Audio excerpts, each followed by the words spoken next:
நாளைக்கு L Clasico தினம். இன்னைக்கு உழைப்பாளர்கள் தினம். உழைக்கிறவங்களுக்கு இன்னைக்கு மட்டும் இல்ல, எல்லா நாளும் உழைப்பாளர்கள் தினம் தான். ஆனா, இன்னைக்கு அவங்கள கொண்டாடுற ஒரு நாள், நம்மள கொண்டாடுற ஒரு நாள். இன்னைக்கு உழைப்பாளர்கள் தினம். இன்னைக்கே லீவ் போடாம உழைச்சிக்கிட்டு இருக்கீங்களா? உங்களுக்கு டபுள் உழைப்பாளர்கள் தினம். ஆக்சுவலி வீடியோல வந்து நீங்க பார்த்துருப்பீங்க நான் இப்போ உழைச்சிக்கிட்டு இருக்கிறத.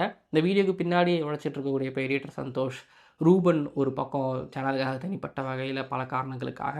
நான் எங்கேயாவது வெளியில போகணும் அப்படிங்கும்போது டக்குனு கால் பண்ணா தினேஷ் மேத்யூஸுக்கு தான். அந்த நேரத்தில தினேஷ் மேத்யூஸ் செய்ற உழைப்பு அப்பா! அபரிவிதமானது. தினேஷ் மேத்யூஸ்க்கு உழைப்பாளர் தின நல்வாழ்த்துக்கள் அப்படின்னா, இன்னொரு பக்கம் போஸ்டர்ஸ் நீங்க பார்க்கலாம். நம்மளோட போஸ்டர்ஸ். ஸோ நான் எது கேட்டாலும் டக்குனு பண்ணி கொடுக்கக்கூடிய டிராவிடுக்கு உழைப்பாளர் தின நல்வாழ்த்துக்கள். எதுக்கு நீ இவங்களெல்லாம் இங்க சொல்ற? பெர்சனலா மெசேஜ் பண்ணி சொல்லியிருக்கலாமே அப்படின்னு. ஆனா, நீங்க என்னைய மட்டும் தானே பார்க்குறீங்க. இவ்வளோ பேர் இருக்காங்க. இவங்களலாம் எங்கெங்கேயோ இருக்காங்க. தனித்தனியா இருக்கிறாங்க. எல்லாரையும் ஒண்ணா இணைச்சு கண்டிப்பா உங்ககிட்ட காட்ட முடியாது. பட் இதே மாரி எல்லா நாளும் உழைச்சிட்டு இருக்கக்கூடிய, நான் எனக்காக, நமக்காக, உங்களுக்காக உழைச்சிட்டு இருக்கக்கூடிய எல்லாருக்கும் உழைப்பாளர் தின நல்வாழ்த்துக்கள். அவங்களுக்கும் நான் தெரிவிச்சுக்கிறேன். வீடியோக்குள்ள போலாமா? நெறைய விஷயம் பேசிட்டோம். அதுக்கு முன்னாடி நீங்க சப்ஸ்கிரைப் பண்ணிருங்க. மட்டுமல்லாம வந்து பார்த்தீங்க அப்படின்னா, சென்னை சூப்பர் கிங்ஸ் ஜெயிக்குமா? ஜெயிக்கும் அப்படின்னா, எல்லோ கலர் ஹார்ட் போட்டு வின் அப்படின்னு கமெண்ட் பண்ணுங்க. அந்த எல் கிளாசிக்கோல ஜெயிப்பாங்கன்னா. இல்ல மும்பை இந்தியன்ஸ் ஜெயிப்பாங்க அப்படின்னா, ப்ளூ கலர் ஹார்ட் போட்டு வின் அப்படின்னு கமெண்ட் பண்ணுங்க. மும்பை இந்தியன்ஸ் ஜெயிப்பாங்க அப்படின்னா. வீடியோக்குள்ள போகலாம். நெறைய பேசிட்டோம். போகலாம். ஓவருக்கு 6 பால் தான். ஆனா நோ பால் போட்டா 7 பால். போடு ஐபிஎல் பாப்பியா? லேடீஸ் அண்ட் ஜென்டில்மேன், இந்த கிரிக்கெட் தேர்தல் 2026ல ஐபிஎல் 2026ல சென்னை சேப்பாக்கில் நடக்க இருக்கக்கூடிய Chennai super kings versus Mumbai Indians மேட்சோட ப்ரீ அனாலிசிஸ் அண்ட் ப்ரிவ்யூ பார்க்க வந்திருக்கீங்க. இந்த ஸ்பெஷல் கிரிக் ஆனந்தா ஷோவிலே. அப்புறம் என்னங்க? எல் கிளாசிக்கோ வந்தாச்சு. இது எல் கிளாசிக்கோ அப்படிங்கிறத தாண்டி யாருக்கு ஃபுல் ஸ்டாப் வைக்க போற ஒரு போட்டி. சென்னை சூப்பர் கிங்ஸ் ஜெயிச்சாங்க அப்படின்னா, அவங்க அப்படியே மூவ் ஆன் ஆவாங்க. பட் மும்பை இந்தியன்ஸ் ஜெயிச்சாங்கன்னா, அடுத்தடுத்த மேட்சஸ் ஜெயிக்கணுங்கிறத தாண்டி, இந்த மேட்ச் வந்து ஒரு மாரி மும்பை இந்தியன்ஸ்க்கு ஒரு மாரி do or die match. But Chennai super kings பொறுத்தவரைக்கும், இது ஒரு டூ ஆர் டை மேட்ச் தான். பட் இது வந்து டூ ஆர் டை மேட்ச் 1 ஓகேங்களா? அடுத்த மேட்ச் தோத்தாங்கன்னா தான் வெளியில போற மாரி ஒரு நிலைமைக்கு தள்ளப்படுவாங்க. ஸோ அப்படிங்கிறதுனால, மும்பை இந்தியன்ஸ் வந்து இது ஜெயிக்கணுங்கிறத தாண்டி, ஆல்ரெடி அவங்க வான்கடேக்கு போயிட்டு சென்னை சூப்பர் கிங்ஸ் 100 ரன் வித்தியாசத்தில மும்பை இந்தியன்ஸை தோற்கடிச்சாங்க. பெரிய குத்து விட்டாங்க. அங்கே அகில் ஹுசேன், நூர் அகமது ஒரு பக்கம், அவங்க பவுலிங் ஒரு பக்கம் அப்படின்னா, இன்னொரு பக்கம் 100 அடித்தது சஞ்சு சாம்சன். ஸோ இப்படின்னு வந்து பார்த்தீங்க அப்படின்னா, இருக்கும். மும்பை இந்தியன்ஸுக்கு ஏதாவது வந்து இங்கே சேப்பாக்கில் பண்ணணும் அப்படிங்கிறது ஒரு பக்கம் இருக்கும். இங்கேருந்து சென்னை சூப்பர் கிங்ஸ் அடித்து ரிலப்ஷன் ஸ்டார்ட் பண்ணணும் அப்படிங்கிறது எல்லாமே இருக்கும். ஸோ என்ன பண்ண போகிறாங்க அப்படிங்கிறத பொறுத்திருந்து தான் பார்க்கணும் அப்படின்னு சொல்கிறீங்களா? ஆமாம், பொறுத்திருந்து தான் பார்க்கணும். பட் எல் கிளாசிக்கோ கீழே இருக்கிறவங்க விளையாடுறாங்க. எவ்வளோ விறுவிறுப்பாக சுறுசுறுப்பாக இருக்க போகுதுன்னு தெரில.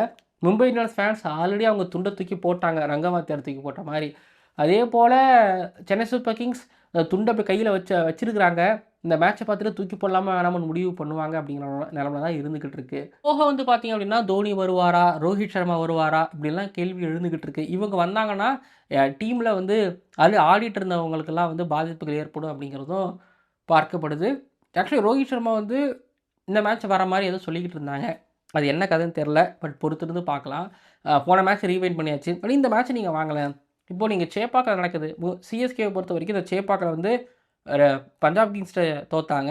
அப்புறம் ஜிடி கிட்ட தோத்தாங்க. டிசி கிட்டையும் கேகேஆர்ட்டையும் வின் பண்ணாங்க. ஒரு டே மேட்ச் அது வந்து ஜிடி கிட்ட தோத்தது. பட் கேகேஆர்ட்டையும் டெல்லி கேபிட்டல்ஸ்ட்டையும் ஜெயிச்சதெல்லாம் வந்து நைட் மேட்ச்சு. இதில் பஞ்சாப் கிங்ஸ் நைட் மேட்ச்சில் வந்து பார்த்தீங்கன்னா செம்மையாக அடித்து ஓட விட்டாங்க சிஎஸ்கேவை. இப்போ சிஎஸ்கே பொறுத்த வரைக்கும் எடுத்துக்கிட்டிங்கன்னா, இங்கே சஞ்சு சாம்சன் 100 அடிச்சிருக்காரு. மும்பை இந்தியன்ஸுக்கு அகேன்ஸ்டாக 100 அடிச்சிருக்காரு. ருட்ராஜ் கேக்வாத் போன மேட்ச்சில் கஷ்டப்பட்டு டீமை காப்பாற்றி ஒரு 70 ரன்னு அடிச்சிருந்திருப்பார். சர்ஃப்ராஸ் கான் ஒரு அட்டாக்கிங் மூட் தான் எப்பவுமே இருந்துக்கிட்டு இருக்காரு. பட் கீழே போயிட்டீங்க அப்படின்னா ஷிவம் துபேக்கு சரியாக பட மாட்டேங்குது. டிவால் பிரவிஸ்க்கு அகேன்ஸ்ட் ஸ்பின் அவர் விக்கெட்டை விட்டுறாரு. ஸோ அதனால் மேலே ஒருவேளை சஞ்சு சாம்சன் பெரிய இன்னிங்ஸ் ஒரு 2, 3 பேர் 4 பேர் ஆட வேண்டிய இன்னிங்ஸ் அவர் ஆடி, அப்புறம் மற்றவங்களாம் கொஞ்சம் சொச்சம்னு அடித்தா மட்டும்தான் வந்து பார்த்திங்க அப்படின்னா, இங்கே வந்து பார்த்திங்க அப்படின்னா சிஎஸ்கேக்கு ஒரு பெரிய ஒரு டார்கெட் வர மாதிரியே இருந்துக்கிட்டு இருக்குது. ஸோ அது குறையா போக்கணும் அப்படின்னா பாருங்க, இப்போ ருட்டுக்கு பேட்டில் பட ஆரம்பிச்சிருச்சு. சஞ்சு சாம்சன் கொஞ்சம் ஒரு மாதிரி ஸ்டெடியாக ஸ்லோவாக, நீ ரஷ் பண்ணிக்க வேணாம், நீ அட்டாக் பண்ண வேணாம், கவுண்டர் அட்டாக்லாம் பண்ண வேணாம், நீ ஆடு, நீ பாட்டுக்கு ஆடு லைசன்ஸ் கொடுத்துருந்துருப்பாங்க. எனக்கு என்னமோ அந்த மேட்ச்சில் பாருங்கள், மும்பை இந்தியன்ஸுக்கு அகேன்ஸ்டாக திரும்ப நல்லா விளையாடுறேன்னு எனக்கு தோணுது. அங்கே பவுலிங் பற்றி நான் கொஞ்சம் டிஸ்கஸ் பண்ணுவோம் அதுக்கு முன்னாடி. ஆனால் சென்னை சூப்பர் கிங்ஸ் பேட்டிங் நான் திரும்பவும் சொல்லிட்டேன். இப்போ கீழே வந்து தோனி தேவைப்படுறாரு. ஜேமி ஓட்டன் வந்து ஒரு 10 ரன் அடிக்கலாம் ஓகேங்களா. அகில் ஹுசேன் வந்து ஒரு 2 6 அடிக்கலாம். பட் இதெல்லாம் தாண்டி தோனி வந்து அந்த 2 சிக்ஸ் இல்லை ஒரு 3 சிக்ஸ் அடிக்கும் போது அது ஒரு பெரிய ஒரு பலமாக இருக்கும்னு நான் நினைக்கிறேன். தோனி இருக்கிறாருங்கிற ஒரு கான்ஃபிடென்ட் இருக்கும். அந்த ஒரு கான்ஃபிடென்ட் இருக்கும். எப்படியும் இன்னும் அதாவது ஒரு 12வது ஓவரில் ஒரு விக்கெட் 2 விக்கெட் போகுது அப்படின்னா, அதுக்கப்புறம் மிச்சம் இருக்கிறவங்களாம் ஒரு 6-7 ஓவர் கடத்தி கொஞ்சம் ரன் அடிச்சிட்டாங்க அப்படின்னா, கடைசி 2 ஓவர் தோனி வந்து ஆடும்பொழுது ஒரு 2 சிக்ஸோ ஒரு 3 சிக்ஸோ பேட்லேருந்து படும்பொழுது ஸ்கோர் ஆட்டோமேட்டிக்காக பூஸ்ட் ஆகும். அது 20 ரன் கம்மியாக இருக்குல்ல, 30 ரன் கம்மியாக இருக்குல்லங்கிற சொல்கிற வார்த்தைக்கே இடம் இல்லைங்கிறதுனால தோனியை இப்போ கண்டிப்பாக மிஸ் பண்ணுவாங்க சென்னை சூப்பர் கிங்ஸ். அதை நான் சொல்லுவேன். இப்போ எங்கள் கார்த்திக் சர்மா கொண்டு வந்தாலோ இல்லை பிரசாந்த் வீரை கொண்டு வந்தாலோ தோனி இல்லாத இடத்த வந்து கண்டிப்பாக நிரப்பவே முடியாது. ஆனால் ஒன்று, தோனி இல்லாமல் இவங்க ஆடுறாங்கங்கிறதுனால இவங்க அடுத்த வருஷமோ இல்லை இந்த சீசனில் இந்த மேட்சோ இல்லை ஏதோ ஒரு மேட்ச் நல்லா விளாட்றதுக்கு வாய்ப்பு இருந்துக்கிட்டு இருக்கு. T20 வேர்ல்டு கப்பில் ஆடின நிறைய பேருக்கு வந்து பார்த்தீங்கன்னா சரியாகவே பண்ண முடியறதில்ல இந்த இந்த ஐபிஎல்லில். அது துபேவாக இருக்கலாம், சஞ்சு சாம்சனே கொஞ்சம் ஒரு மாதிரி இன்கன்சிஸ்டண்ட்டாக தான் இருந்துகிட்டு இருக்காரு. ஹர்ஷ்தீப் சிங் அவரும் இன்கன்சிஸ்டண்ட்டாக உதவாங்கிட்டு இருக்காரு. சூரியகுமார் அதுக்கு பட மாட்டேங்குது, திலக் வர்மாவுக்கு பட மாட்டேங்குது, நிறைய பேருக்கு பட மாட்டேங்குங்கிற ஒத்துக்கிட்டு தான் ஆகணும். சிவதுவே உட்கார வச்சுட்டு இப்போ கார்த்திக் சர்மா உள்ள ஆட வைப்பாங்களா, இல்லை உர்வில் பட்டேல் போன மேட்ச் சான்ஸ் கொடுத்தாங்க.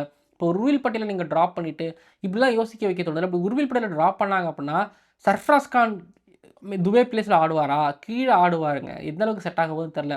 ஆனால் துபேவோட பிளேஸில் ஒரு வேளை சர்ஃப்ராஸ் கான் வந்தாலோ உர்வில் பட்டேல் வந்தாலோ பால் ஒன்லேருந்து போய் அடி பார்த்துக்கலாம் அப்படிங்கிற மாதிரி தான் சொல்லுவாங்க. அப்படி தான் சொல்லுவாங்க, ஓகேங்களா.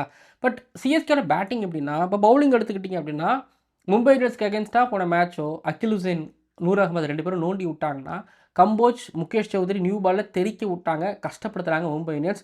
மும்பை இந்தியன்ஸே வாயில் மூக்கில் விரல் வைக்கிற அளவுக்கு அவங்க பர்ஃபார்மன்ஸ் அப்படிங்கிறது இருந்துச்சு. பட் இப்போது சிஎஸ்கேவோட பவுலிங் எடுத்துக்கிட்டிங்கன்னா சேப்பாக்கில் எந்த மாதிரியான விக்கெட் கிடைக்க போகுது அப்படிங்கிறது ரொம்ப முக்கியம். அதாவது கொஞ்சம் ஜிடிக்கு அகேன்ஸ்டாக கிடைச்ச விக்கெட்டில் கொஞ்சம் பவுன்ஸு இருந்துச்சு அப்படின்னா அகில் ஹுசைன் நீங்கள் மாட்டிக்க மாட்டார், அடிச்சிருவாங்க. அதுக்கப்புறம் வந்து பார்த்திங்க அப்படின்னா நூர் அகமதும் கொஞ்சம் அடிச்சிருவாங்க. பட் சேப்பாக், நூர் அகமது ஒரு மாதிரி இன்னெஃபெக்டிவாக இருக்குங்கிறதையும் பார்த்துக்கிறேன். அகில் ஹுசைன் அண்ட் இங்கே பவுன்சி ட்ராக் அது எந்த அளவுக்கு ஒர்க் அவுட் ஆக போகுதுங்கிறதையும் எனக்கு தெரியல, எனக்கு டவுட்டடாக தான் இருந்துக்கிட்டு இருக்கு. பட் இன்னொரு பக்கம் நீங்கள் யோசிச்சிங்க அப்படின்னா மும்பை இந்தியன்ஸ் ரோஹித் சர்மா வருவாரா? சரி, ரோஹித் சர்மா வந்தால் யார் பிளேஸுக்கு அவரை நீங்கள் ஆட வைப்பீங்க அப்படிங்கிற கேள்வி. இப்போ மின்ஸை தூக்கிட்டு வில்ஜாக்ஸ், ரயன் ரெக்கல்டர் இருக்காங்களே. இப்போ ரயன் ரெக்கல்டர் ரோஹித் ஓப்பன் பண்ணிட்டு வில்ஜாக்ஸ் அட் நம்பர் 3, நமன்தீர் இல்லைன்னா இப்படி ஒன்று கூட பண்ணலாம்ல, Will Jacks number 3ல Will Jacks at number 7. ஏன்னா ஒரு இங்கிலாந்துக்கு பின்னாடி தான் வராரு, மேலே போய் ஆடணும்ல, மேலே போய் ஆர்சிபிக்கு ஒரு 100 அடிச்சு கொடுத்தாருங்கிறதெல்லாம் கதை இருக்குது. பட் நான் என்ன யோசிக்கிறேன் அப்படின்னா கலைக்க வேணாம், அவங்க ஸ்டைலில் விளையாண்டுட்டு இருக்காங்க. ஸோ அப்படி விளையாண்டுட்டு இருக்கும்போது வந்து பார்த்திங்க அப்படின்னா அவங்கள விட்டா பெட்ரோ அப்படிங்கிற மாதிரி எனக்கு தோணுச்சு. ஆடுனா விட்டுறலாம் தான், ஆட மாட்டாங்களேங்கிறீங்களா? பட் யோசிச்சு பாருங்கள், ரயன் ரெக்கல்டன்கிட்ட ஒரு 100 வந்துருக்குது, திலக் வர்மா கிட்ட 100. ஐயோ கிருக்கானந்தா 100லாம் ஓகே கிருக்கானந்தா. இப்போ எனக்கு ரயன் ரெக்கல்டர் இன்கன்சிஸ்டன்சி பிரச்சனை, அதனால தான் வந்து டீகா கொண்டு வந்தாங்க. திலக் வர்மா 100 அடித்த மாதிரியே பாடிட்டு இருக்காரு அப்படிங்கிறது கேட்குறது எனக்கு புரியுது. சூரியகுமார் யாதவும் மாதிரி ஃப்ளாப் ஆகிட்டு வந்துக்கிட்டு இருக்காரு. கீழே விக்கெட்டில் ஜஸ்பிரீத் பும்ரா ஒரு பக்கம் இருந்துக்கிட்டு இருக்காரு. மேலே ஒரு சீனியர் கிடையாது. பட் வில்ஜாக்ஸ் அதுக்கப்புறம் ரயன் ரெக்கல்டன் எடுத்துகிட்டு போனாங்க போன மேட்ச். அதே மாதிரி எல்லா மேட்சும் எடுத்துகிட்டு போவாங்களான்னு தெரியல. ஹர்திக் பாண்டியா கிட்ட இந்த பர்ஃபார்மன்ஸ் வர மாட்டேது. பட் போன மேட்ச்சில் அந்த டீப் க்ரீஸில் நின்று டெக்னிக்கலாக கொஞ்சம் நின்று மாற்றி அடிக்க ஆரம்பித்தார் ஒரு பக்கம். ஸோ இப்போது மேலே கீழே 2 இடத்துலையும் பிரச்சனை இருந்துக்கிட்டு இருக்குது. இந்த பேட்டிங் அட்டாக்கை முகேஷ் சௌத்ரியும் கம்போஜும் சேர்ந்து உறுதியாகவும் பவர் பிளேயில் வேறு மாதிரி பண்ணாங்கன்னா அகில் ஹுசைனும் அதுக்கப்புறம் வந்து நூர் அகமது 2 பேருமே வந்து பார்த்திங்க அப்படின்னா மொத்தமாக எம்ஐயை வந்து முடிச்சு கட்டினாங்க. இப்போ அதே டீம் தான் ஃபேஸ் பண்ண போகிறாங்க. ஒன்று தாங்க கண்டிஷனில் கொஞ்சம் பவுன்ஸ் இருந்தது, கிரிப்பு கிடைக்கல, இல்லை கிரிப்பு கொஞ்சம் கிடச்சி பவுன்ஸ் இருந்துச்சு அப்படின்னா மேபி வந்து பார்த்திங்க அப்படின்னா மும்பை இந்தியன்ஸ்க்கு ஒரு சான்ஸ் இருக்கிறதா நான் பார்க்குறேன். இப்போ பவுலிங் நீங்கள் எடுத்துக்கோங்க, பும்ரா சில பேருக்கு கடைசி மேட்சாக கூட இருக்கலாம் அந்த ஐபிஎல்லில், இல்லை பிரேக் 2 மேட்ச் விடுவாங்க. பும்ராவுக்கு இந்த மேட்ச்சில் விக்கெட் எடுக்கல, சரியாக பண்ணலாம், பிரேக் கொடுக்க வேண்டியதான், யோசிக்க வேணாம். சூரியகுமார் யாதவும் சரியாக அடிக்கல இந்த மேட்ச்சில், யோசிக்கவே வேணாம், பிரேக் கொடுத்துடலாங்கிற மாதிரி தான் நான் பார்ப்பேன். ஏன்னா அது ரொம்ப முக்கியமான மேட்ச். இப்போ எல் கிளாசிக்கோ சேப்பாக்கில் ஆடுறாங்க, சென்னை சூப்பர் கிங்ஸுக்கு அகேன்ஸ்டாக டூ ஆர் டை மேட்சும் போது அந்த மாதிரியான மேட்சஸில் சூரியகுமார் யாதவ் பர்ஃபார்மன்ஸ் பண்ணி ஆகணும், திலக் வர்மா பர்ஃபார்மன்ஸ் பண்ணி ஆகணும், எல்லாருமே பர்ஃபார்மன்ஸ் பண்ணி ஆகணும், உசுரை கொடுத்து விளையாண்டாகணும். இதுக்கப்புறம் வந்து பார்த்தீங்கன்னா அது இண்டிவிஜுவல் கேம்ஸ் கிடையாது, எல்லோரும் டீமாக விளையாண்டு 6 மேட்சை வின் பண்ணி எப்படி பிளே ஆஃப்ஸுக்கு போகிறது அப்படிங்கிறத பற்றி யோசிக்கணும். என்ன கிரிக்கானங்க, நாங்கள் ஒரு மேட்சோட விக்ட்ரியை பற்றி யோசிச்சாலே எங்களுக்கு அடி விழுது, அதில் பிளே ஆஃப்ஸை பற்றி யோசிச்சா எங்களை என்ன அப்படின்னு கேட்குறீங்களா? புரியுது. பட் பார்ப்போமே, சேப்பாக்கில் விளையாட வராங்க, சேப்பாக்கில் விளையாட வரும்போது வந்தாரே வாழ வைக்கும் தமிழ் இல்லை, அப்படி கிடையாது. பவுலிங்கில் எதனா சேஞ்ச் பண்ணி யாரை கொண்டு வராங்க? நான் சொல்லிட்டேன், பும்ராவுக்கு மேபி இது லாஸ்ட் மேட்சாக இருக்கலாம் மேபின்னு சொல்லிட்டேன்.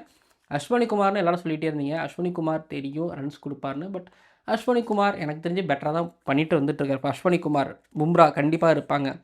ட்ரெண்ட் போல்ட் தேவைதானா?